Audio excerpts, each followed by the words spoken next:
You ask Tiger to solve. This deals with linear equations with one unknown. The final result is x equals 7 over 2. Let's solve it step by step.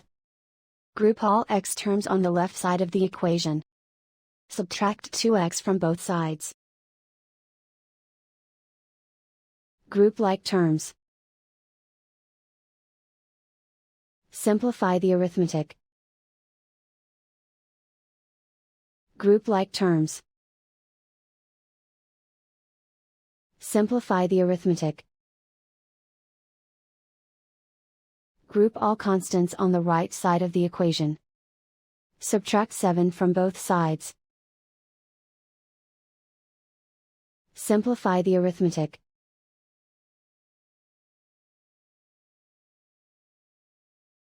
Isolate the x.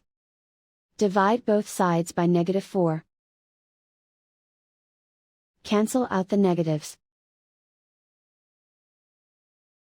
Simplify the fraction. Cancel out the negatives.